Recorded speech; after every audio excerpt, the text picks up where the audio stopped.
தகவல் அறியும் உரிமை சட்டத்தின் கீழே கிடைச்ச பதில்ல வன்னியர்களோட பங்கீடு அப்படிங்கிறது பல துறைகள்ல 10% அதிகமா இருக்கு அப்படின்னு சொல்லியிருக்காங்க. பாமக இந்த தரவுகளை ஏன் ஏற்க மறுக்கிறாங்க?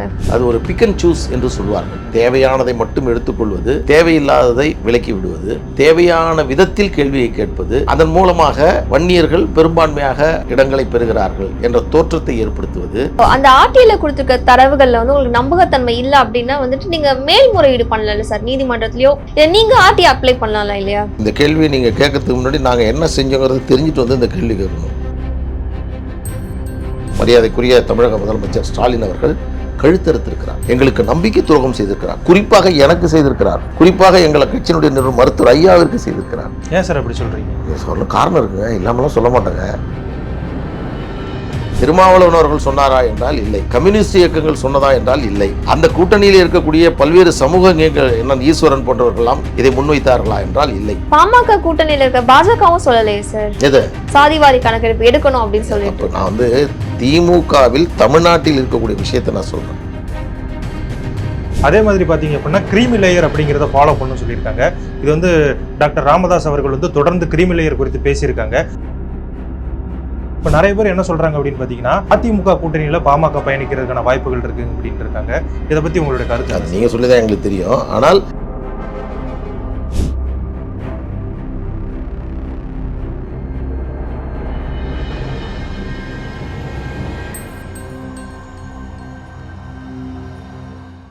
பேசு தமிழா பேசு குழுமத்தின் ஆன்மீக படைப்பு திருவருள் டிவி புது பொலிவுடன் டிஸ்கிரிப்ஷன்ல லிங்க் கொடுக்கப்பட்டிருக்கு. கிளிக் பண்ணி சப்ஸ்கிரைப் பண்ணிக்கோங்க. பேசு தமிழா பேசு நேயர்களுக்கு வணக்கம். இன்றைய சிறப்பு விருந்தினர் பாமக செய்தி தொடர்பாளர் மற்றும் வழக்கறிஞர் திரு பாலு அவர்கள். வணக்கம் சார். வணக்கம். வணக்கம் சார், சமீபத்துல தகவல் அறியும் உரிமை சட்டத்தின் கீழே கிடைச்ச பதில்ல வன்னியர்களோட பங்கீடு அப்படிங்கிறது பல துறைகள்ல 10% அதிகமா இருக்கு அப்படின்னு சொல்லியிருக்காங்க. பாமக இந்த தரவுகளை ஏன் ஏற்க மறுக்கிறாங்க? இல்லை, அது வந்து வன்னியர்களுக்கு தனி இடஒதுக்கீடு உள்ஒதுக்கீடு தொடர்பான பிரச்சனை என்பது ஒரு நீண்ட நெடிய பிரச்சனை. இது தொடர்பாக கடந்த ஆட்சியில் கொண்டு வரப்பட்ட சட்டம் அது உச்சநீதிமன்றத்தால் தள்ளுபடி செய்யப்பட்டு மீண்டும் அந்த வன்னியர் சமூகத்திற்கோ அல்லது பிற சமூகங்களுக்கோ உள்ளொதுக்கீடு தர வேண்டும் என்று சொன்னால் உரிய தரவுகளை திரட்டி அதன் அடிப்படையில் நீங்கள் இடஒதுக்கீடை வழங்கலாம் என்று தமிழக அரசிற்கு ஒரு ஆலோசனையும் வழங்கி மாநில அரசு ஒரு இது போன்ற உள்ஒதுக்கீடு கொடுப்பதற்கு வழிமுறை இருக்கிறது. தனி ஒரு சமூகத்திற்கோ அல்லது சில பிரிவுகளுக்கோ உள்ளொதுக்கீடு வழங்கலாம் என்று பல்வேறு விதமான ஆலோசனைகளும் அதில் வழங்கப்பட்டு அந்த தீர்ப்பு வழங்கப்பட்டது. அந்த தீர்ப்பில் 2 மிக முக்கியமான முடிவுகள் உள்ளொதுக்கீடு வழங்குவது தொடர்பாக அரசு எப்படி செய்ய வேண்டும் என்று சொன்னது. சம கால தரவுகளை கொண்ட தகவலின் அடிப்படையில் இடஒதுக்கீடு வழங்குவதில் தடையில்லை என்று நீதிமன்றம் சொல்லி, அப்படி அதை செய்ய வேண்டும் என்று மாநில அரசு விரும்பினால் அதற்கு இந்த நீதிமன்றம் எந்த தடையும் விதிக்கவில்லை என்பதையும் அவர்கள் தெளிவுபடுத்தினார்கள். இப்போ வந்திருக்க தரவுகள் அப்படின்றது சமீபத்துல ஒரு 10 வருஷம் நடந்த தரவுகள். அந்த அடிப்படையில் தமிழக அரசு ஒரு அரசாணை வெளியிட்டு அதன் மூலமாக தமிழ்நாடு பிற்படுத்தப்பட்ட ஆணையத்திற்கு ஒரு பரிந்துரையை வழங்கினார்கள். உச்சநீதிமன்றம் சுட்டிக்காட்டிய அந்த மேற்கோளின் அடிப்படையில் வன்னியர்களுக்கு உள்ஒதுக்கீடு வழங்குவதற்கு வகை செய்யக்கூடிய வகையில் 1989 உருவாக்கப்பட்ட இந்த 20 விழுக்காடு இடஒதுக்கீட்டில் உள்ள பயனாளிகள் அதனால் இருக்கக்கூடிய பயனடைந்தவர்களுடைய விவரங்கள் அடங்கிய அறிக்கையை அரசிற்கு 3 மாதத்திற்குள் வழங்க வேண்டும் என்று 12/1/2023 தமிழக அரசு ஒரு அரசாணை வெளியிட்டது. அந்த 3 மாதத்தில் அதற்கான தரவுகளை தமிழக அரசிற்கு பிற்படுத்தப்பட்ட ஆணையம் வழங்கியிருக்க வேண்டும். ஆனால் பிற்படுத்தப்பட்ட ஆணையம் என்ன சொன்னார் என்றால், எங்களுக்கு போதுமான பணியாட்கள் இல்லை, அதற்கான இன்ஃப்ராஸ்ட்ரக்சர் எங்களிடம் இல்லை, எனவே நீங்களே இதை தயாரித்து எங்களுக்கு வழங்குங்கள் என்று தமிழக அரசிற்கு பிற்படுத்தப்பட்ட ஆணையம் கடிதம் எழுதிவிட்டது. அதன் அடிப்படையில் தமிழக அரசு இந்த தரவுகளை திரட்டுவதற்கான ஏற்பாடுகளை செய்து பல்வேறு துறைகளிடம், நீங்கள் தெரிவதை போன்று வேலைவாய்ப்பு, கல்வி, சீருடை பணியாளர் நியமனம் போன்ற பல்வேறு துறைகளில் இருக்கக்கூடிய வேலைவாய்ப்பை பயனடைந்தவர்கள் 20 விழுக்காட்டில் எத்தனை சதவீதம், கல்வியில் பயனடைந்தவர்கள் என்ற விவரங்களை எல்லாம் திரட்டுவதற்கான முயற்சியை பிற்படுத்தப்பட்ட துறையினுடைய செயலாளர்கள் மேற்கொண்டார்கள். தமிழக முதலமைச்சருடைய அவருடைய அமைச்சர் செயலாளர்களும் இதற்கான பணிகளை மேற்கொண்டார்கள். அதற்கு அந்த செயல்பாடுகளில் எங்களையும் அவர்கள் அழைத்தார்கள். முதற்கட்டமாக என்னென்ன விஷயங்கள்லாம் கிடைக்கப்பட்டது என்பதையெல்லாம் எடுத்து சொன்னார்கள். அந்த தருணத்தில் நாங்கள் முழுமையானதாக இது இல்லை. அவர்கள் ஒரு உதாரணத்திற்கு நீங்கள் சொல்லக்கூடிய ஏன் இதை எதிர்க்கிறீர்கள் என்று நீங்கள் கேட்கின்ற பொழுது அது ஒரு பிக் அண்ட் சூஸ் என்று சொல்வார்கள். தேவையானதை மட்டும் எடுத்துக்கொள்வது, தேவையில்லாததை விலக்கி விடுவது, தேவையான விதத்தில் கேள்வியை கேட்பது, அதன் மூலமாக வன்னியர்கள் பெரும்பான்மையாக இடங்களை பெறுகிறார்கள் என்ற தோற்றத்தை ஏற்படுத்துவது, நியாயமான வன்னியர்களுடைய கோரிக்கையை நீர்த்து போக செய்வது என்ற அடிப்படையில் அந்த அறிக்கை என்பது கேட்கப்பட்டது. அந்த தகவல்கள் வழங்கப்பட்டிருக்கிறது. அந்த தகவலின் அடிப்படையில் உண்மையா, அது எப்படி கொடுக்கப்பட்டிருக்கிறார்கள் என்பதையெல்லாம் ஆய்வுக்குட்பட்டது. அதில் எதுவும் நாம் எப்பொழுதும் முழுமையாக நாம் எடுத்துக்கொள்ள முடியாது. அதில் கூட ஒரு இடத்துல சொல்லுவாங்க, 20 விழுக்காடு இடஒதுக்கீட்டில் பயனடைந்தவர்கள் எண்ணிக்கை என்று சொல்லுகின்ற பொழுது அந்த 20 விழுக்காடு என்று சொன்னால் 60 இடங்கள் என்று சொன்னால் அது 20 இடமாகத்தான் இருக்க முடியும். ஆனால் அதில் கூட 26 இடங்கள் என்று போடுவார்கள் அவர் கொடுத்துக்கூடிய அந்த அறிக்கையில். எனவே அது பல்வேறு யூகங்கள். அதில் மிக முக்கியமானது வன்னியர்கள் உள்ஒதுக்கீடு வேண்டும் என்ற கோரிக்கையை நாங்கள் முன்வைப்பதற்கு மிக அடிப்படையான காரணம் என்னவென்றால், சமீபத்தில் கூட அன்புமணி ராமதாஸ் அவர்கள் சொல்லியிருப்பார், அரசு செயலாளர், காவல்துறை உயர் அதிகாரிகள் மற்றும் அரசினுடைய முக்கிய நிலையில் இருக்கக்கூடியவர்கள், ஐஏஎஸ் ஆட்சி பணியில் இருக்கக்கூடியவர்களுடைய எண்ணிக்கை என்பது மிக குறைவாக இருக்கிறது. குறிப்பாக குரூப் 1 தேர்வில் தமிழ்நாடு தேர்வாணையத்தில் தேர்வாகக்கூடியவர்கள், குரூப் 1 தேர்வாகக்கூடியவர்களுக்கு மிக குறைந்த அளவில் தான் எங்களுக்கு பிரதிநிதித்துவம் இருக்கிறது என்பதை தான் அடிப்படையாக வைத்து இந்த பிரச்சனையை நாங்கள் எழுப்பினோம்.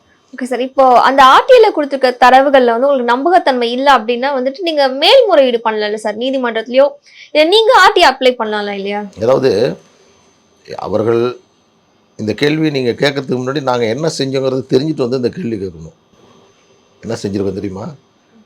பாட்டாளி மக்கள் கட்சியினுடைய நிறுவனர் மருத்துவர் ராமதாஸ் அவர்கள், ஐயா அவர்கள், வன்னியர்கள் 1989 வன்னியர்கள் மட்டுமல்ல 20 விழுக்காட்டில் பயனடைந்தவருடைய விவரங்களை தாருங்கள் வேலையில் கல்வியில் என்று எங்கள் ஐயா அவர்கள் கொடுத்த அந்த தகவலறியும் சட்டத்தில் கொடுத்த மனு நிராகரிக்கப்படுகிறது. என்ன சொல்கிறார் என்று சொன்னால், இது போன்ற தகவல்கள் எங்களிடம் இல்லை. அதாவது 20 விழுக்காட்டில் பயனடையக்கூடியவர்களுக்கு இடம் ஒதுக்கப்படுகிறது என்று சொன்னால் அந்த 20 விழுக்காட்டில் இடத்தை பெறக்கூடிய தகுதி உள்ளவர்களுக்கு தான் இடம் கொடுப்பார்கள். அந்த குறிப்பிட்ட அந்த 117-16 சாதிகளில் இருக்கிறார்களா என்பதை பார்த்து தான் கொடுப்பார்கள். அப்படி இருக்கின்ற பொழுது பதில் என்ன வந்தது என்றால், அவர்கள் என்ன சாதி என்பதை நாங்கள் குறிப்பிடவில்லை, எங்களிடம் அதற்கான தரவுகள் இல்லை, எம்பிசி என்று மட்டும்தான் உள்ளது, எம்பிசியில் அவர்கள் என்ன சமூகம் என்பது எங்களிடம் இல்லை. இதுதான் வந்த எங்களுக்கு பதில். நாங்கள் உயர்நீதிமன்றத்தில் ஒரு வழக்கை தாக்கல் செய்தோம். அந்த வழக்கில் நீதிமன்றத்தில் அரசு தரப்பில் சொல்லப்பட்ட தகவல் என்னவென்றால், இந்த தகவல் வழங்க முடியாது, இந்த தகவலை வழங்கினால் சமூகத்தில் பல்வேறு குழப்பங்கள் ஏற்படும், இதனால் இப்பொழுது வழங்க முடியாது என்று சொன்னார்கள். நாங்கள் தொடர்ந்த வழக்கு நீதிமன்றத்தால் தள்ளுபடி செய்யப்பட்டது. அப்படி இருக்கின்றோம். நீங்கள் சொன்னீங்களா, அதனால் அந்த கேள்வி, இதற்கான முயற்சிகள் அத்தனையும் நாங்கள் மேற்கொண்டவர்கள் தான். ஆனால் அதற்கு பிறகு உச்சநீதிமன்றம் சொன்னதின் காரணமாக தமிழக அரசு இந்த தரவுகளை திரட்டுவதற்கான பணிகளை ஒரு பக்கம் அவர்கள் மேற்கொண்டிருக்கிறார்கள். 30/7/2024 போன மாதம் ஜூலை மாதம் ஒரு அரசாணையை அரசு வெளியிடுகிறது. என்னவென்றால், பிற்படுத்தப்பட்ட ஆணையத்திற்கு வழங்கப்பட்ட அந்த காலக்கெடு முடிவடைகிறது. 3 மாதம் கொடுத்தாங்கல்ல, ஜனவரி மாதம் 23, அது 3 மாதம் அப்படியே ஒத்தி வைத்து கொண்டே சென்றார்கள், எந்த விதமான பணிகளும் மேற்கொள்ளாமல். அந்த காலக்கெடுவை 1 ஆண்டு நீட்டித்து ஒரு அரசாணையை வெளியிடுகிறார்கள். நல்லா புரிஞ்சுங்க, டேட்டா நம்ம கேட்குறோம், அதற்கான பணிகளை பிற்படுத்தப்பட்ட ஆணையமும் பிற்படுத்தப்பட்ட துறை செயலாளரும் செய்கிறாங்க, டேட்டாவை முழுமையாக கலெக்ட் பண்ணலங்கிறாங்க. அப்படி இருக்கின்ற பொழுது அதற்கான காலக்கெடுவை 1 வருடங்கள் நீடித்திருக்கக்கூடிய நிலையில் திடீரென்று 2 நாட்களில் ஒருவர் ஒரு தகவலறியும் சட்டத்தின் மூலமாக கேள்வி கேட்டார் என்று சொல்லுகிறார். அந்த கேள்வியை 10 மாதத்திற்கு முன்பு கேட்கப்பட்ட கேள்வி, அந்த கேள்விகள் அது கூட இப்போ பல்ல முன்பு கேட்டது. அந்த கேள்விகளில் அவர்கள் 10 மாதங்கள் காத்திருந்து இப்பொழுது இதை நீங்கள் நேரடியாக கேள்வியோடு கேட்காம ஒரு 2-3 சேர்த்து பார்த்தீங்கன்னா கரெக்டாக தெரியும். ஒன்று, சிவசங்கர் சட்டமன்றத்தில் சொல்லுவார், வன்னியர்கள் அதிக அளவில் பயனடைந்து வருகிறார்கள் அப்படிங்கிற ஒரு தகவல் அவர் சொல்லுவார். தமிழக முதலமைச்சர் ஒரு செய்தியை சொல்வார், என்னென்னா எங்களால் சாதிவாரி கணக்கெடுப்பு நடத்த முடியாது, இந்த தரவுகளை திரட்ட வேண்டும் என்று சொன்னால் மத்திய அரசால் தான் முடியும், எங்களுக்கு அதிகாரம் இல்லை என்று தமிழக முதல்வர் சொல்வார். பிற்படுத்தப்பட்ட ஆணையம் என்ன சொல்லுன்னா, எங்களுக்கு இன்னும் இதை திரட்டுவதற்கான கால அவகாசம் வேண்டும் என்று பிற்படுத்தப்பட்ட ஆணையம். அப்போ 3 நிலைகளில் முக்கோணமாக இந்த பிரச்சனை நிலுவையில் இருந்து கொண்டிருக்கக்கூடிய நிலையில் திடீரென்று இந்த தகவல் வெளிவந்ததாக ஒரு ஊடகத்திற்கு, ஒரே ஒரு ஊடகத்திற்கு அந்த தகவல் வழங்கப்படுகிறது. அந்த தகவல் வழங்கப்பட்டு அந்த தகவலிலும் கூட முழுமையாக நெட்ட இருக்குது. அதிலும் நீங்கள் முழுமையாக அந்த ஆர்டிஐனுடைய இன்ஃபர்மேஷன் மொத்தமாக நீங்கள் பார்த்தீங்களா என்னன்னு தெரியல. அதனால தான் நீங்கள் இந்த கேள்வி கேட்குறீங்க. நான் உங்களுக்கு தரேன்.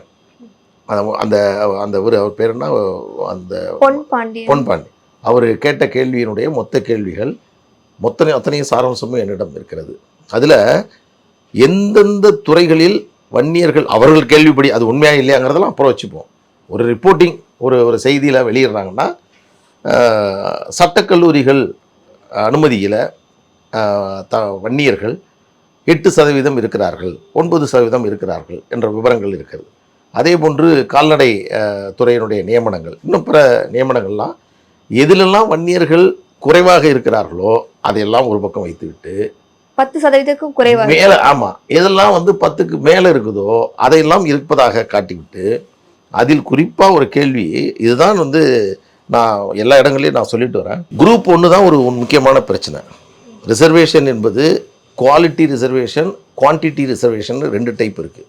ஒன்று quality reservation means high level போஸ்ட்டில் ஒரு டிசிஷன் மேக்கிங் இடத்துல, ஒரு கொள்கை முடிவெடுக்கக்கூடிய இடத்தில் இருக்கக்கூடிய அரசு அதிகாரிகள் எல்லா சமூகங்களையும் சார்ந்தவர்களாக இருக்க வேண்டும். அதுதான் பிரதிநிதித்துவம், குவாலிட்டி ரிசர்வேஷன்.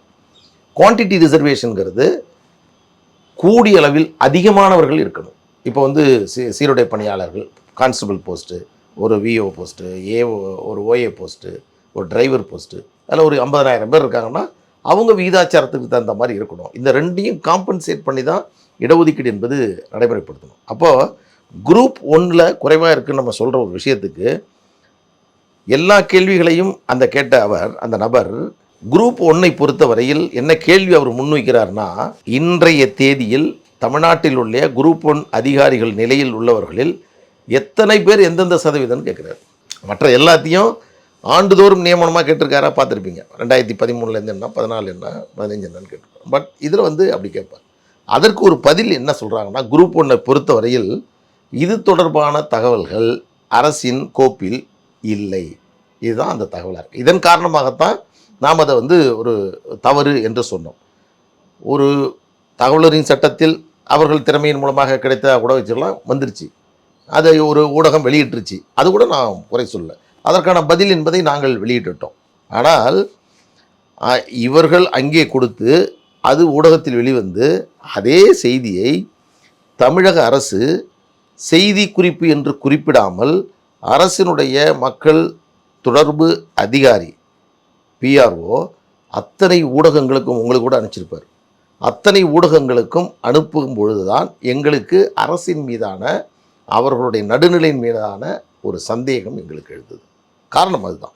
அப்போது இது ஒரு முக்கியமான பிரச்சனை. இதற்கான தரவுகளுக்கான காலம் நீட்டிக்கப்பட்டிருக்கிறது. ஒரு தரப்பினர் ஏதோ கேட்டிருக்கிறார்கள், அதை கொடுத்திருக்கிறார்கள். ஆனால் அதற்காகவே ஒரு தரப்பினர் கேட்ட அந்த தகவலறியும் சட்டம் என்பதற்காகவே ஒரு அரசினுடைய நிலைப்பாடு போன்று அவர் தலைப்பை என்ன அவர்கள் அதில் எழுதுவார்கள், தகவலறியும் சட்டத்தின் மூலமாக வன்னியர்களுக்கு 20 விழுக்காட்டில் அதிகமானவர்கள் பயனடைகிறார்கள் என்ற தகவல் வெளிவந்துள்ளது அப்படின்னு சொல்கிறதின் மூலமாக அது ஒரு நியாயமான கோரிக்கையை முன்வைத்து போராடக்கூடிய ஒட்டுமொத்தமாக இந்த சமூகத்தை சார்ந்தவர்களுக்கு பாட்டாளி மக்கள் கட்சி இதற்காக தொடர்ந்து போராடி கொண்டிருக்கக்கூடிய வேளையில் எங்களுடைய கோரிக்கையை, நோக்கத்தை நீர்த்து போக செய்யக்கூடிய முயற்சியை அரசு செயல்படுகிறது. அதனால தான் கடுமையான கோபத்தை நாங்கள் வெளிப்படுத்தியிருக்கிறோம். ஏனென்றால் எங்களுக்கு நம்ப வைத்து மரியாதைக்குரிய தமிழக முதலமைச்சர் ஸ்டாலின் அவர்கள் கழுத்தறுத்திருக்கிறார். எங்களுக்கு நம்பிக்கை துரோகம் செய்திருக்கிறார். குறிப்பாக எனக்கு செய்திருக்கிறார். குறிப்பாக எங்கள் கட்சியினுடைய நிறுவனம் மருத்துவர் ஐயாவிற்கு செய்திருக்கிறார். ஏன் சார் அப்படி சொல்கிறீங்க? சொல்ல காரணம் இருக்குங்க, இல்லாமலாம் சொல்ல மாட்டாங்க. எவ்வளோ பெரிய முதலமைச்சர் அவர், நான் ஒரு சாதாரண ஆள் சொல்லலாமா? எங்களுக்கு முதலில் தமிழக முதலமைச்சர் கொடுத்த நம்பிக்கை என்ன தெரியுங்களா? கொஞ்சம் வெயிட் பண்ணுங்க.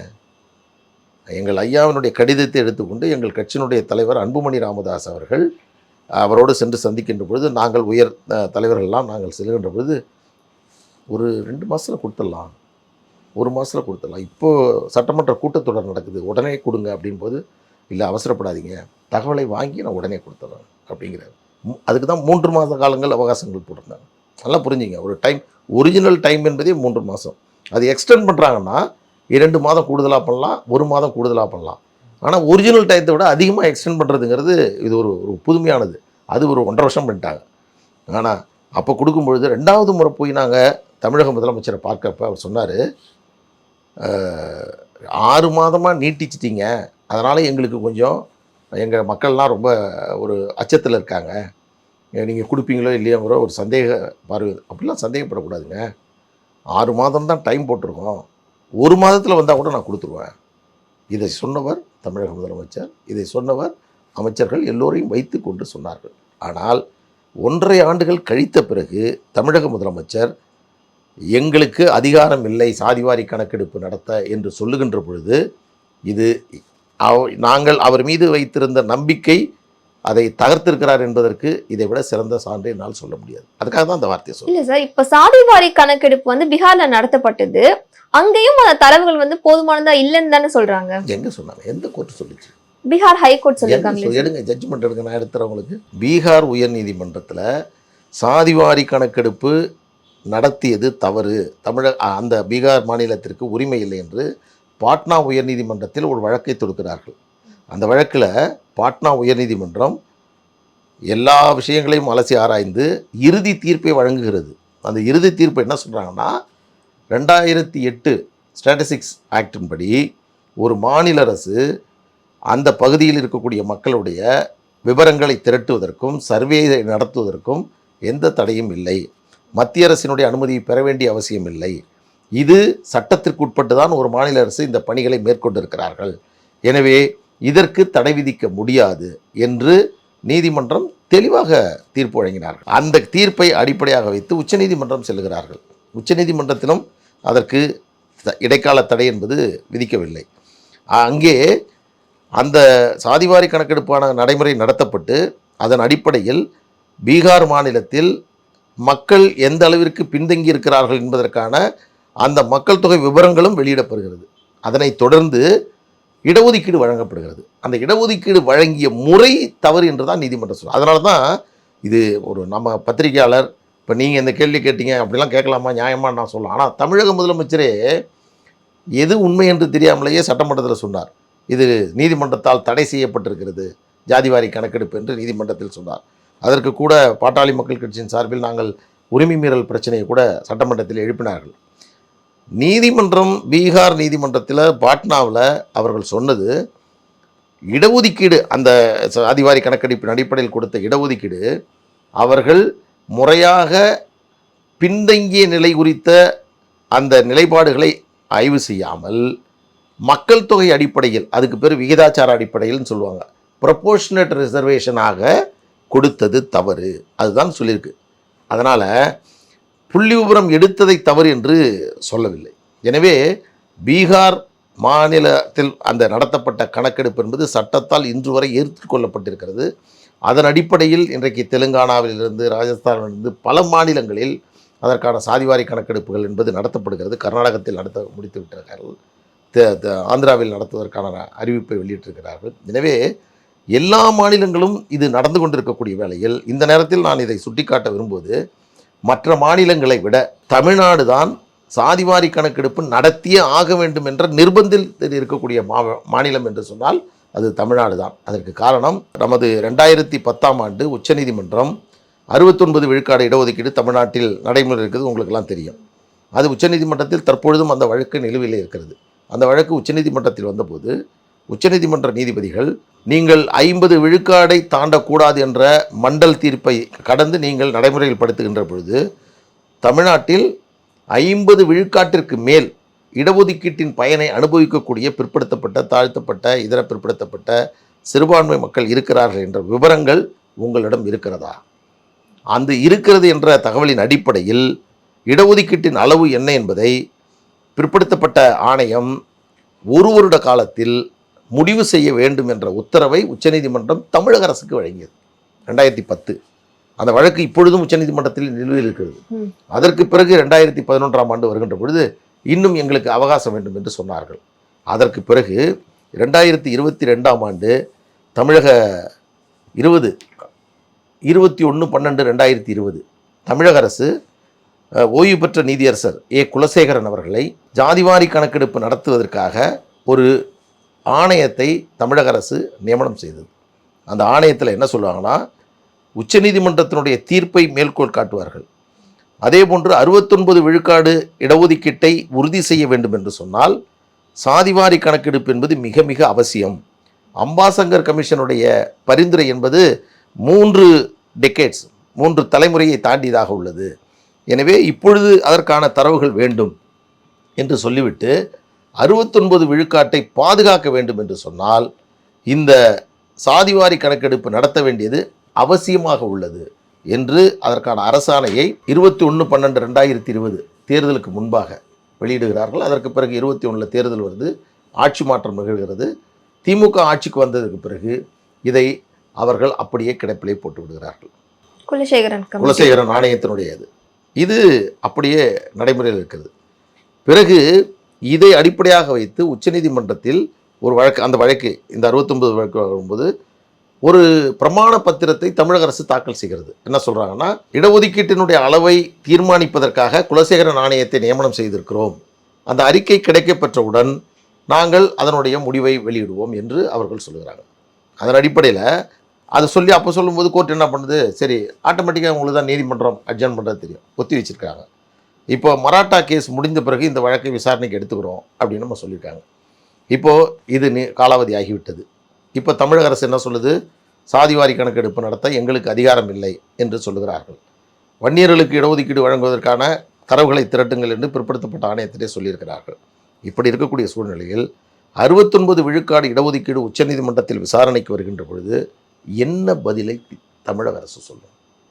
ஒருவேளை இன்றைக்கி திமுக ஆட்சியில் இருக்கக்கூடிய காலத்தில் வழக்கு விசாரணைக்கு வருகின்ற பொழுது அரசு தரப்பில் இது போன்ற ஒரு ஆணை வெளியிடப்பட்டு அதுவும் அதோடு காலாவதியாகி இருக்கிறது. அதனைத் தொடர்ந்து தமிழக முதலமைச்சர் எங்களுக்கு அதிகாரம் இல்லை என்று சொல்லுகிறார். எனவே இதற்கு இடைக்கால தடை விதிக்க வேண்டும் என்று நீதிமன்றம் முன்பாக இடஒதுக்கீட்டுக்கு எதிரானவர்கள் வாதிட்டால் நம்முடைய பதில் எதுவாக இருக்கும்? இதுதான் எங்களுக்குள்ள பெரும் அச்சம். சாதிவாரி கணக்கெடுப்பு நடத்தப்பட வேண்டியது மிக பிற்படுத்தப்பட்ட சமுதாயத்திற்கு உள்ஒதுக்கீடு வழங்குவதற்காக மட்டுமல்ல. எல்லோருமே என்ன நினைக்கிறாங்கன்னா, ஏதாவது சமூக நீதி சார்ந்த பிரச்சனைகளை, இடஒதுக்கீடு சார்ந்த பிரச்சனைகளை மிக ஆழமாக நுணுக்கமாக மக்களுடைய பார்வையில் இருந்து போராடக்கூடிய இயக்கமாக பாட்டாளி மக்கள் கட்சி மட்டும்தான் தமிழ்நாட்டில் இருந்து கொண்டிருக்கிறது. சமூக நீதி இயக்கங்கள் நிறைய தமிழ்நாட்டில் இருக்குது, பல இயக்கங்கள் இருக்கிறார்கள். ஆனால் அந்த சமூக நீதி இயக்கங்கள் திமுகவோடு கூட்டணியிலே இருக்கிறோம் என்பதற்காக தங்களுடைய சமூக நீதிக்காக ஆற்ற வேண்டிய கடமைகளை செய்ய தவறுகிறார்கள். குறிப்பாக வீரமணி, திராவிட கழகத்தினுடைய பொதுச் செயலாளர் ஐயா வீரமணி, தந்தை பெரியாரால் உருவாக்கின ஒரு இயக்கம். தலையை எண்ணுங்க, இடஒதுக்கீடை கொடுங்க என்று சொன்ன பெரியார் உருவாக்கிய திராவிட கழகத்தின் தலைவராக இருக்கக்கூடிய வீரமணி அவர்கள் தமிழக அரசு சாதிவாரி கணக்கெடுப்பு நடத்த தயங்குவது தவறு, உங்களுடைய கடமையை நீங்கள் செய்யுங்கள் என்று சொல்லியிருக்க வேண்டும். சொன்னாரா? திராவிட இயக்கங்கள் என்று சொல்லக்கூடிய திமுகவில் இருக்கக்கூடிய கூட்டணி கட்சியை சார்ந்தவர்கள் சொன்னார்களா? சமூக நீதிக்காக குரல் கொடுக்கக்கூடிய இயக்கம் என்று சொல்லக்கூடியவர்கள் இந்த கருத்தை முன்வைத்தார்களா? இதற்காக குரல் கொடுக்க வேண்டியவர்கள் காங்கிரஸ். ராகுல் காந்தி அவர்கள் நாங்கள் ஆட்சிக்கு வந்தால் தேசிய அளவில் சாதிவாரி கணக்கெடுப்பை நடத்துவோம் என்று சொன்னார். அதோடு விட்டுவிடவில்லை, ராஜஸ்தான் மாநிலத்திற்கு செல்கிறார். ராஜஸ்தான் மாநிலத்தில் பிரச்சாரத்தின் போது சொல்லுகிறார், ராஜஸ்தான் மாநிலத்தில் காங்கிரஸ் ஆட்சிக்கு வந்தால் மாநில அரசு சாதிவாரி கணக்கெடுப்பை நடத்தும் என்று சொல்கிறார். ஆனால் தமிழ்நாட்டில் இருக்கக்கூடிய காங்கிரஸ் கட்சி திமுகவை பார்த்து இந்த சாதிவாரி கணக்கெடுப்பை நடத்துங்கள் என்று சொன்னாரா என்றால் இல்லை. திருமாவளவன் அவர்கள் சொன்னாரா என்றால் இல்லை. கம்யூனிஸ்ட் இயக்கங்கள் சொன்னதா என்றால் இல்லை. அந்த கூட்டணியில் இருக்கக்கூடிய பல்வேறு சமூக இயக்கங்கள் ஈஸ்வரன் போன்றவர்களெல்லாம் இதை முன்வைத்தார்களா என்றால் இல்லை.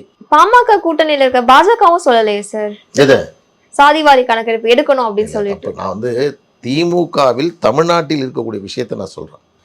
நாங்கள் அவருக்கு தேசிய அளவில் இருக்கிறோம், அவங்க ஜாதிவாரி இவங்கள மாதிரி தான் அவங்களும் சாதிவாரி கணக்கெடுப்பு நடத்துவதில் ஒரு உறுதியான நிலைப்பாட்டை பாஜக மேற்கொள்ளவில்லை. நாங்கள் வலியுறுத்தி கொண்டிருக்கிறோம், நடத்துங்க என்று சொல்கிறோம். ஆனால் அவர்களை விட மிக முக்கியமான நிர்பந்தமான நிலையில் நாம் இருந்து கொண்டிருக்கிறோம்.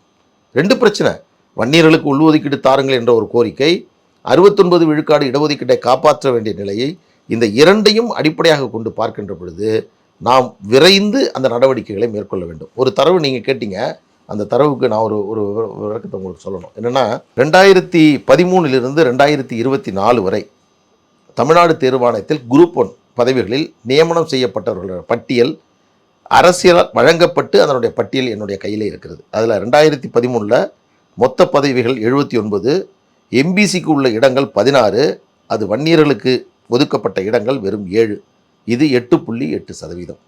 அதே போன்று 2015ஆம் ஆண்டு 74 பேர் நியமனம் செய்யப்பட்டதில் 9.4% பேர் மட்டுமே வன்னியர்களை சார்ந்தவர்கள். 2020 66 இடங்கள், அதில் எம்பிசிக்கு 10 இடம், வன்னியருக்கு கிடைத்தது 3, வெறும் 4.5%. 2024 போன மாதம் தமிழக முதலமைச்சர் இதற்கான நியமன சான்றிதழை வழங்கினார். அது 95 இடம், அதில் வன்னியர்களுக்கு கிடைத்தது 5 இடம், அதனுடைய சதவீதம் 5.2. 2013 2024 வரை நியமனம் செய்யப்பட்ட 495 குரூப் 1 பதவிகளில் வன்னியர்கள் பயனடைந்தது வெறும் 38 பேர், இது 7.7%. இதோ என்னிடம் இருக்கிறது. இதை மறுப்பதற்கு அரசின் சார்பில் அல்லது அதிகாரிகளின் சார்பில் அல்லது அரசியல் இயக்கங்களின் சார்பில் யாராவது முன் வருகிறார்களா என்ற கேள்வியை உங்கள் மூலமாக நான் வைக்கிறேன். இது தீர்வு செய்யப்பட வேண்டிய பிரச்சனை. இது நான் ஒரு புள்ளிவிவரத்தை தருவது, இன்னொரு புள்ளிவிவரத்தை தருவது, அது முறையானதாக இருக்காது. ஆனால் அதே வேளையில் அரசு இந்த கடமையை நிறைவேற்ற வேண்டும். சமூக நீதி இயக்கம், திராவிட இயக்கம், திராவிட மாடல் இயக்கம் என்று சொல்லக்கூடியவர்களெல்லாம் இந்த விஷயத்தை பொறுத்தவரையில் சாதிவாரி கணக்கெடுப்பு என்பதை நடத்தினால் அதனால் பல்வேறு அரசியல் ரீதியான பிரச்சனைகள் வரும் என்ற காரணத்திற்காக அவர்கள் நடத்த மறுக்கிறார்கள். திமுக இன்னொரு சமூக நீதிக்கு எதிராக சமூக நீதி என்று சொல்வார்கள், ஆனால் அதை கடைபிடிக்காத இயக்கம் என்று சொல்வதற்கு ஒரு சிறந்த உதாரணம், தற்போது தமிழ்நாட்டில் இருக்கக்கூடிய திமுகவினுடைய மொத்த சட்டமன்ற உறுப்பினர்கள் 131 பேர், மொத்தமாக திமுகவினுடைய உறுப்பினர்கள். அதில் வன்னியர் சமுதாயத்தை சார்ந்தவர்கள் 23 பேர் எம்எல்ஏ. அதில் வன்னியர்களுக்கு ஒதுக்கியிருக்கக்கூடிய இடம் 3 இடம் அமைச்சர்கள். பட்டியல் சமூகத்தை சார்ந்தவர்கள் 21 பேர், அதில் வன்னியர்களுக்கு ஒதுக்கியிருக்க இடம் 3 இடம். அதற்கு அடுத்தது கொங்கு வேளாள கவுண்டர்கள் எத்தனை பேர்னா 9 பேர் சட்டமன்ற உறுப்பினர்கள், அவர்களுக்கு 3 இடம். முக்குளத்தூர் சமுதாயத்தை சார்ந்தவர்கள் 12 பேர், அவர்களுக்கு ஒதுக்கி இருக்கக்கூடிய இடம் 5. இப்போ தமிழ்நாட்டிலேயே அதிகமான அமைச்சர்களை கொண்ட சமூகம்னா முக்குளத்தூர் சமூகம் தான் அந்த இருக்குது. இதற்கு அடுத்தது இசைவேளாளர் சமுதாயத்தை சார்ந்தவர், நமது முதலமைச்சருடைய சமுதாயம். அவங்க தமிழ்நாட்டில் 2% சட்டமன்ற உறுப்பினர்கள், 2 எம்எல்ஏ இருக்காங்க. எத்தனை அமைச்சர் தெரியுமா? 2 அமைச்சர், 2 பேருமே அமைச்சர். இதில் பட்டியல் சமூகமும் வன்னியர் சமுதாயமும் இரண்டும் சேர்ந்தால் 44 சட்டமன்ற உறுப்பினர்கள் வருகிறார்கள். இந்த 131 44% 30%க்கு மேலே இருக்காங்க. ஆனால் இவர்களில் வெறும் 3 இடங்களை மட்டுமே கொடுத்திருக்கிறார்கள். அதில் என்ன குறிப்பிட்டு வேதனைக்குரிய விஷயம் என்று சொன்னால், தாழ்த்தப்பட்ட சமுதாயத்தை சார்ந்தவர்களில் இப்பொழுது அமைச்சராக இருக்கக்கூடிய CV கணேசன் தமிழ்நாடுடைய புரோட்டோகாலில் துறைவாரியாக இருக்கக்கூடிய தகுதியின் அடிப்படையில் 30வது இடத்துல இருக்காங்க. அதற்கடுத்து மதிவேந்தன் அவர் 33வது இடத்துல இருக்கார். அதற்கு அடுத்து கயல்விழி செல்வராஜ் 34வது இடத்துல இருக்காங்க. அப்போது ஒரு தாழ்த்தப்பட்ட சமுதாயத்தை சார்ந்தவர்களுக்கு நாம் ஒரு தேசிய அளவில் மத்தியில் ஒரு சுகாதாரத்துறை அமைச்சரை, ஒரு பெட்ரோலியத்துறை அமைச்சரை கொடுத்து அழகு பார்த்தவர்கள் நாங்கள் சமூக நீதி இயக்கமாக ஒரு தாழ்த்தப்பட்ட சமூகத்தில் பிறந்தவர்கள் என்பதற்காகவே தமிழ்நாட்டில் இருக்கக்கூடிய அமைச்சர் பெருமக்களில் கடைசி புரோட்டோகாலில் 30, 33, 34 என்ற இடத்திற்கு அவர்களை அமர்த்தியிருப்பது திராவிட மாடலினுடைய சமூக நீதி பார்வையா என்ற கேள்வியை நான் முன்வைக்கிறேன். இதில் ஒரே காமராஜர் காலத்தில் ஐயா கக்கன் அவர்கள், அவர் தாழ்த்தப்பட்ட சமுதாயத்தை சார்ந்தவர், அவர் பொதுப்பணித்துறை அமைச்சராக, வேளாண் துறை அமைச்சராக மிக முக்கியமான பதவிகளை அன்றைக்கு அவர்களுக்கு கொடுத்தார். அதே மாதிரி ரெட்டமலை சீனிவாசனுடைய பேரன் பரமேஸ்வரன், அவருக்கும் மிக முக்கியமான பதவிகள் என்பது அப்பொழுது வழங்கப்பட்டிருக்கிறது. நான் கேட்குறேன், தமிழ்நாட்டில் இருக்கக்கூடிய இந்த 21 சட்டமன்ற உறுப்பினர்கள் தாழ்த்தப்பட்ட சமூகத்தை சார்ந்தவர்களுக்கு 5 பேருக்கு பதவிகள் கொடுங்கள், அமைச்சர்கள் ஆக்குங்கள். அதிலும் இங்கே இருக்கக்கூடிய பொதுப்பணித்துறை, போக்குவரத்து துறை, சுகாதாரம் மற்றும் மிக முக்கியமான துறைகள் எது இருக்கிறதோ அதை கொடுங்கள் அவர்களுக்கு. அதுதான் உண்மையான சமூக நீதி. இதை செய்யுங்கள் என்று நாங்கள் சொல்லுகிறோம். சமீபத்தில் கூட அண்ணன் ரவிக்குமார் அவர்கள் பேசுகின்ற பொழுது, விடுதலை சிறுத்தை இயக்கத்தை சார்ந்தவர், அவர் சொன்னார், சாதிவாரி கணக்கெடுப்பு என்பது நடத்தப்பட்டால் தாழ்த்தப்பட்ட சமூகங்களும் பயனடைய முடியும், இதை யார் சொல்லுகிறார்கள் என்று கேட்டார். நாங்கள் தான் சொல்கிறோம், சாதிவாரி கணக்கெடுப்பை நடத்தி எல்லா சமூகங்களுக்கும் உரிய பிரதிநிதித்துவத்தை தாருங்கள். அதன் அடிப்படையில் தமிழ்நாட்டில் தற்போது 18 விழுக்காடு என்பதை தாழ்த்தப்பட்ட சமூகத்திற்கு 21 விழுக்காடாக உயர்த்தி தர வேண்டும் என்று சொல்லக்கூடியவர்கள் நாங்கள். இங்கே 21 சட்டமன்ற உறுப்பினர்கள் வெறும் 3 இடத்தில், கடைசி இடத்தில் கொண்டு போய் கொடுத்திருக்கக்கூடிய திராவிட முன்னேற்ற கழகம் முக்கியமான இலாக்காக்களை கொண்டு போய் கொடுங்கள் என்று சொல்லக்கூடியவர்கள் நாங்கள். ஆனால் மரியாதைக்குரிய திருமாவளவன் அவர்கள் என்ன சொல்லுவார்னா, எனக்கு இந்த மண்டைக்கு சமூக நீதியை ஏறாது என்று சொல்லுவார். இது எங்களுடைய பார்வை. நாங்கள் எந்த இடத்தில் இருந்தாலும் ஒடுக்கப்பட்ட மக்கள், தாழ்த்தப்பட்ட மக்கள், பிற்படுத்தப்பட்ட மக்களுடைய உயர்விற்காக போராடக்கூடியவர்கள் தான் நாங்கள். அவர்களுக்காக வாதாடக்கூடியவர்கள், அதை பெற்றுத்தரக்கூடியவர்கள். அதை எல்லா நிலைகளிலும் நாங்கள் அதை நிலைப்படுத்தியிருக்கிறோம், உறுதிப்படுத்தியிருக்கிறோம், அதை செய்து கொண்டிருக்கிறோம். இது வெறும் அரசியல் பிரச்சனையாக திராவிட முன்னேற்ற கழகம் நினைத்து கொண்டிருக்கிறார்கள். இது ஒரு பெரிய சமூக நீதி பிரச்சனை. 69 விழுக்காட்டிற்கு ஒருவேளை ஆபத்து ஏற்படுகிறது என்று சொன்னால் தமிழகம் மிகப்பெரிய ஒரு போராட்டத்தில் இறங்க வேண்டிய நிலை ஏற்படும். பெரும் கொந்தளிப்பை அது உருவாக்கும். அதனால்தான் எங்கள் கட்சியினுடைய நிறுவனர் மருத்துவர் ஐயா அவர்கள் சொல்லியிருக்கிறார்கள், விரைந்து அரசு இந்த நடவடிக்கை எடுக்க வேண்டும், இல்லை என்று சொன்னால் கடுமையான போராட்டத்தை நாங்கள் நடத்துவோம் என்பதை தெளிவுபடுத்தியிருக்கிறோம். இனியும் திராவிட முன்னேற்ற கழகம் இரட்டை வேடம் போடாமல் இந்த சாதிவாரி கணக்கெடுப்பு என்பதை அவசியமாக நடத்தி முடிக்க வேண்டும் என்றும், அதன் அடிப்படையில் வன்னியர்களுக்கு உள்ஒதுக்கீடு வழங்கப்பட வேண்டும் என்பதையும், உச்சநீதிமன்றத்தில் இருக்கக்கூடிய 69 விழுக்காடு இடஒதுக்கீட்டு வழக்கில் நல்ல தரவுகளை கொடுத்து அந்த வழக்கில் நியாயத்தை, தமிழகத்தினுடைய நியாயத்தை உச்சநீதிமன்றத்தில் தெரிவிக்க வேண்டிய கடமையை தமிழக அரசு செய்ய வேண்டும் என்பதையும் நாங்கள் அழுத்தம் திருத்தமாக வலியுறுத்தி வருகிறோம். ஓகே சார், இதே மாதிரி இப்போ தாழ்த்தப்பட்டவர்களுக்கான இடஒதுக்கீடு குறித்து உச்சநீதிமன்றம் ஒரு தீர்ப்பு கொடுத்துருக்காங்க. அதில் 18 விழுக்காடு இடஒதுக்கீட்டில் 3% உள்ஒதுக்கீட்டுக்கு உத்தரவு கொடுத்துருக்காங்க, அனுமதி கொடுத்துருக்காங்க. அதே மாதிரி பார்த்தீங்க அப்படின்னா கிரீமி லேயர் அப்படிங்கிறத ஃபாலோ பண்ணணும்னு சொல்லியிருக்காங்க. இது டாக்டர் ராமதாஸ் அவர்கள் தொடர்ந்து கிரீமி லேயர் குறித்து பேசியிருக்காங்க. நீங்கள் எப்படி பார்க்குறீங்க? பாமக இந்த தீர்ப்பை எப்படி பார்க்குது? கிரீமி லேயர் விவகாரம் குறித்து கொஞ்சம் தெளிவாக. அது உண்மையிலேயே இது வரவேற்கக்கூடிய ஒரு தீர்ப்பு. அந்த தீர்ப்பை பொறுத்தவரையில் உள்ஒதுக்கீடு வழங்க முடியுமா என்ற ஒரு கேள்வி மத்திய உச்சநீதிமன்றத்தில் முன்வைக்கின்ற பொழுது உள்ஒதுக்கீடு வழங்க முடியும் என்ற ஒரு நல்ல தீர்ப்பை உச்சநீதிமன்றம் வழங்கியிருக்கிறது. அதே போன்று அருந்ததியர்களுக்கு நமது தமிழ்நாட்டில் 3% இடஒதுக்கீடு, 18% தாழ்த்தப்பட்டவர்கள் இருப்பதில் 3% அருந்ததியர்களுக்கான இடஒதுக்கீடு என்பதை தமிழக அரசு வழங்கியது. அது நாங்கள் நீண்ட நெடிய போராட்டம், அதற்கும் நாங்கள் தான் போராட்டம் நடத்தி அதன் அடிப்படையில் கலைஞர் அவர்கள் அந்த இடஒதுக்கீட்டை வழங்கினார். அதுதான் நீதிமன்றத்தில் ஒரு விவாதப் பொருளாக எடுத்துக்கொள்ளப்பட்டிருக்கிறது. அதன் அடிப்படையில் கம்பார்ட்மெண்டல் ரிசர்வேஷன் என்று சொல்லக்கூட உள்ஒதுக்கீடு வழங்க முடியும் என்ற ஒரு அரசாணை என்பது, அந்த நீதிமன்றத்தினுடைய தீர்ப்பு என்பது எதிர்காலத்தில் எங்களுக்கு உரிய இப்போ நாங்கள் சொல்வதை போன்று எந்த சமூகமாக இருந்தாலும் அவர்கள் சொல்லுகிறார்கள் என்றால் அவர்களுக்கான உரிய பிரதிநிதித்துவத்தை தருவதற்கான ஒரு வழிமுறையை இந்த தீர்ப்பு என்பது வழங்கியிருக்கிறது. அது உள்ளபடியே வரவேற்கக்கூடிய ஒரு தீர்ப்பு. அந்த தீர்ப்பிலே கிரீமி லேயர் என்பதை நடைமுறைப்படுத்த அரசு முயற்சி செய்ய வேண்டும், யோசிக்க வேண்டும், அதை நடைமுறைப்படுத்த வேண்டும் என்று நீதிமன்றம் ஒரு பரிந்துரையாக சொல்லியிருக்கிறார்கள். அது பார்த்திங்கன்னா அவர்கள் அதை உத்தரவாக சொல்லவில்லை, கட்டாயம் கிடையாது, ஆனால் பரிந்துரை செய்திருக்காங்க. இதில் சில விஷயங்கள், பாட்டாளி மக்கள் கட்சியினுடைய நிலைப்பாடு, சமூக நீதி கோட்பாட்டினுடைய நிலைப்பாடு என்னவென்றால், முழுமையாக கிரீமி லேயர் என்பதை நடைமுறைப்படுத்தக்கூடாது. இடஒதுக்கீடு என்பது எங்களுடைய உரிமையாக பார்க்கிறோம். அதாவது 50 விழுக்காடு என்பது மெரிட், தகுதியின் அடிப்படையில் உள்ளவருக்கு 50 விழுக்காடு. ஏதோ ஒரு தர்மத்துக்கு, தான தர்மத்துக்கு 50 விழுக்காடு இடஒதுக்கீடு அடிப்படையில் என்ற போனால் உங்களை பாண்டி இருக்கக்கூடிய இளைஞர்கள், இப்போ சமகாலத்தில் இருக்கக்கூடியவர்கள், இந்த இடஒதுக்கீடுலாம் ஒழிஞ்சிடணும் அப்படின்னு நினைக்கக்கூடியவர்கள் எல்லாருமே ஏதோ ஒரு தர்மத்துக்கு கொடுக்கக்கூடியது என்று நினைத்து கொண்டிருக்கிறார்கள். அது உண்மை அல்ல. இடஒதுக்கீடு என்பதும் அரசியல் சாசனத்தினுடைய பார்ட் 3 பார்ட் 3 என்பது அடிப்படை உரிமை சார்ந்த பகுதி அரசியல் சாசனத்தில். அதில் தான் ஆர்டிகிள் 15(4), 16(4) இரண்டும் கல்வி வேலைவாய்ப்பில் இடஒதுக்கீடு கொடுப்பதற்கான வழிமுறை செய்யக்கூடிய பகுதியில் இது இடம்பெறக்கூடியதனால் இடஒதுக்கீடு என்பதும் ஒரு அடிப்படையான உரிமை தான். எனக்கு அந்த உரிமை மறுக்கப்பட்டால் நான் நீதிமன்றத்திற்கு செல்ல முடியும். எனக்கு வர வேண்டிய முறையான எனக்கு அந்த வாய்ப்பு வழங்கப்படவில்லை என்று சொன்னால் செல்ல முடியும். அப்படி இருக்கின்ற பொழுது இடஒதுக்கீட்டின் அடிப்படையில் ஒரு இடம் ஒதுக்கப்படுகிறது என்பதற்காகவே தகுதியில்லாதவர்களை நியமனம் செய்வது அல்ல. நல்லா புரிஞ்சுங்க.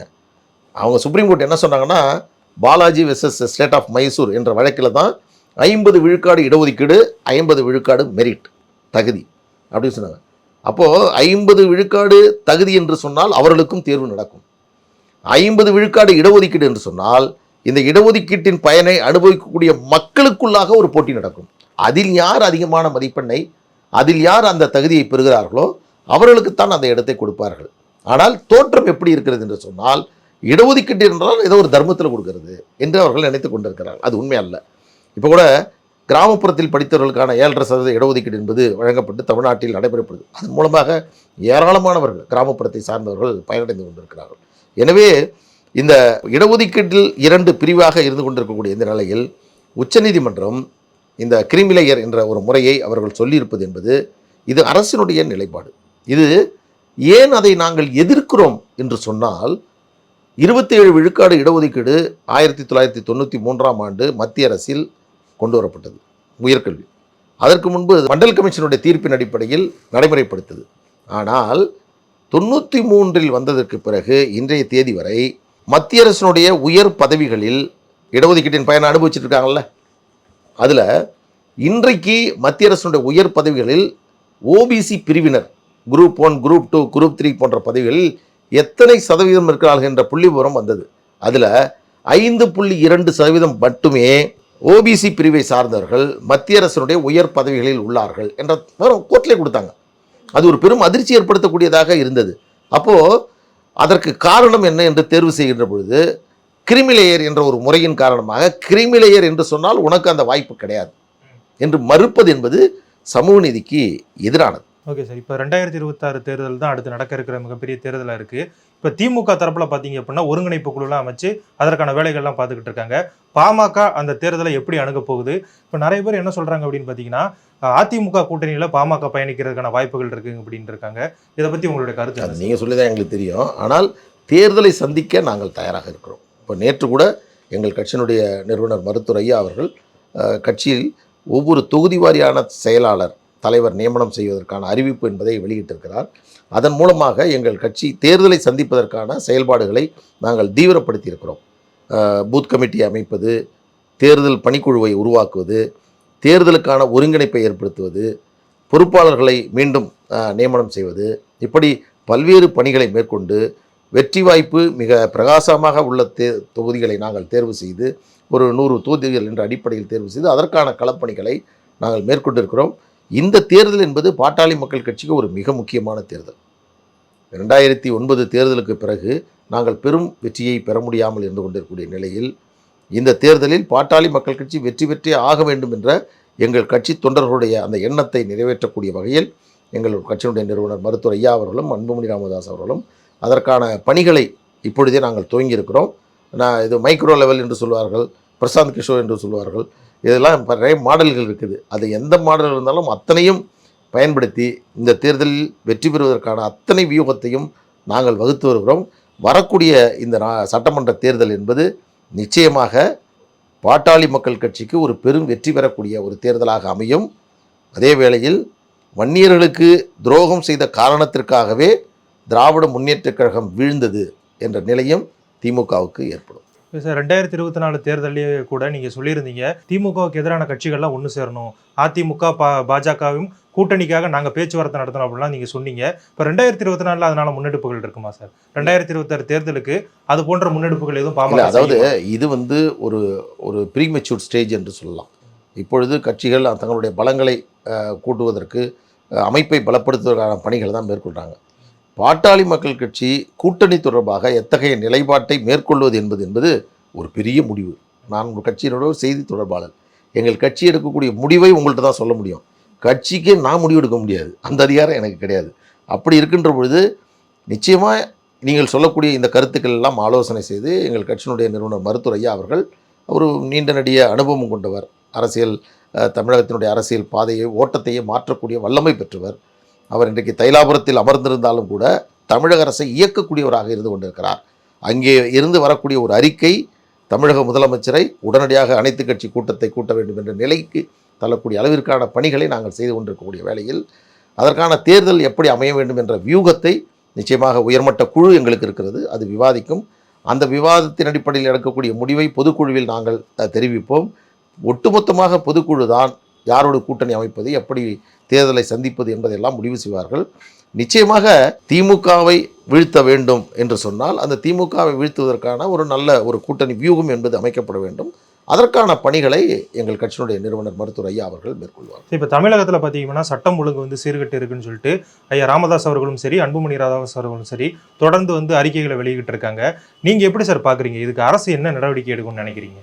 அதாவது சட்டம் ஒழுங்கு சரியில்லைன்னு சொன்னோம்னா உடனே சட்ட அமைச்சர் சொல்கிறாரு, 2 பேரும் சொந்த பிரச்சனைக்காக சண்டை போட்டு வெட்டிக்கிட்டு செத்தாங்கன்னா அதுக்கு நாங்கள் பொறுப்பு இல்லை அப்படின்னு சொல்கிறார்.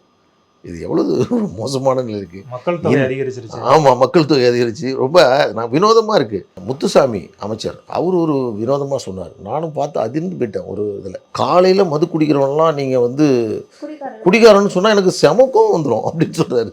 அது என்ன கான்டெஸ்ட்டில் அந்த செய்தி அவர் சொன்னார்னே தெரியல. அதே மாதிரி தான் இப்போ இவரும் சொல்லிட்டு இருக்காங்க. எனவே இப்போ நம்ம பேசிகிட்டு இருக்க இந்த நேரத்தில் கூட தமிழ்நாட்டில் ஏதோ ஒரு இடத்துல ஏதோ ஒரு சம்பவம் நடக்கும். அப்படிப்பட்ட நிலை என்பது இருந்துகிட்டு இருக்கு. தொடர் கொலைகள், அரசியல் கொலைகள், சமுதாய கொலைகள், சாதி கொலை தொடர்ச்சியாக நடந்துகிட்டு இருக்கு. எனவே இது தடுத்து நிறுத்தப்பட வேண்டும். இன்னொன்று, இந்த ஆட்சி அமைந்ததற்கு பிறகு சட்டம் ஒழுங்கு என்பது சீர்கெட்டு போய் இருக்கிறது என்பது வெட்ட வெளிச்சமாக இருக்கிறது. அது வந்து எல்லோருக்கும் அது தெரிந்த ஒன்றாக இருந்து கொண்டிருக்கிறது. அதே போன்று இந்த கஞ்சா போன்ற மது போதை பொருட்கள் மிகப்பெரிய அளவில் தமிழ்நாட்டில் தலைவிரித்து ஆடுகிறது. டாஸ்மார்க்கினுடைய சந்துக்கடைகள் தமிழ்நாட்டில் அத்தனை இடங்கள்லையும் இருக்குது. சந்துக்கடைன்னு சொன்னால் 1 லிட்டர் பெட்ரோல் கிராமப்புறத்தெல்லாம் பார்த்தீங்கன்னா ஒரு பாட்டிலை வச்சு ஒரு பெட்டி கடைக்கு முன்னாடி விற்பாங்க, பங்குக்கு போக முடியாதுன்ட்டு. அதே மாதிரி காலையில் 6 மணிக்கு உங்களுக்கு ஒரு குவார்ட்டர் வேணும், ஒரு கட்டிங் வேணும்னா தமிழ்நாட்டில் எந்த இடத்துல வேணாலும் போய் நீங்கள் வாங்கலாம். அதுதான் இந்த சட்ட ஒழுங்கு பிரச்சனைக்கே காரணமாக அமையக்கூடியது. இப்போ கஞ்சா போன்ற மது போதை பொருட்கள் கட்டுப்படுத்தப்படுவதில் தமிழக அரசு தவறிவிட்டது. டாஸ்மார்க் கடைகளில் விற்கக்கூடிய அந்த மதுபானங்கள் 24 மணி நேரமும் கிடைக்கக்கூடிய நிலை என்பது தமிழ்நாட்டில் இருந்துகிட்டு இருக்கு. அதன் மூலமாக இவர்கள் சட்டம் ஒழுங்கு என்பதை கட்டுப்படுத்த முடியாத நிலைக்கு தமிழக அரசால் செல்லப்பட்டிருக்கு. இப்போ கூட நட்சத்திர விடுதிகளில் ஒரு 5 ஹோட்டலில் ஒரு லைசன்ஸை கேன்சல் பண்ணி ஒரு அரசாணை வெளியிட்டாங்க. ஒரு 4 நாளைக்கு முன்னாடி நான் கூட நினச்சேன், பரவாயில்லையே, மதுவுக்கு எதிராக மிக தீவிரமான நடவடிக்கையை திராவிட மாடல் அரசு எடுத்திருக்கு அப்படின்னு நான் நினச்சேன். 24 ஹவர்ஸில் அதை கேன்சல் பண்ணிட்டாங்க சார். அவ்வளவு பரபரப்பாக ஒரு அரசு செயல்பட்டு ஒரு நடவடிக்கை எடுத்ததுன்னு பார்த்தீங்கன்னா அது இதில் தான். அவங்க என்ன நிபந்தனை மீறினார்கள், விதி மீறினார்கள் என்பது குறித்து ஆய்வறிந்து விசாரித்து விசாரணை அறிக்கை பெற்று அதற்கு பிறகு அதற்கு திரும்பவும் மீண்டும் உரிமை வழங்க வேண்டிய விஷயத்தை 24 ஹவர்ஸில் அந்த ஸ்டார் நட்சத்திர விடுதிகளுக்கு அதற்கான மது அருந்துவதற்கான உரிமத்தை புதுப்பித்து கொடுத்திருக்கிறது இந்த அரசு. எனவே மதுவினுடைய வருவாயில் இந்த அரசு செயல்பட்டு கொண்டிருக்கிறது. அதை மட்டுமே இவர்கள் நம்பி செய்து கொண்டிருக்கிறார்கள். இதன் மூலமாகத்தான் சட்டம் ஒழுங்கு என்பது மிக மோசமான நிலையில் சென்று கொண்டிருக்கிறது. ஆபத்தானது. இது தடுத்து நிறுத்தப்பட வேண்டும். எங்களோடு இணைந்து உங்களுடைய கருத்துக்களை பகிர்ந்ததுக்கு ரொம்ப நன்றி. நன்றி. வணக்கம்மா. வணக்கம். உலக தமிழ் சொந்தங்களுக்கு வணக்கம். நான் ராஜவேல் நாகராஜன். பேசு தமிழா பேசு வலையொலியுடைய வளர்ச்சிக்கு நீங்களும் உறுதுணையாக இருக்கணும்னு நினச்சிங்கன்னா இந்த வீடியோடைய டிஸ்கிரிப்ஷனில் இருக்கக்கூடிய ரேசர் பே லிங்கை கிளிக் பண்ணுங்கள். அந்த லிங்க்கில் போயிட்டு உங்களுக்கு விருப்பமான தொகையை பேசு தமிழா பேசுவனுடைய வளர்ச்சிக்கு உங்களுடைய பங்களிப்பாக நீங்கள் கொடுக்கலாம். நன்றி. வணக்கம்.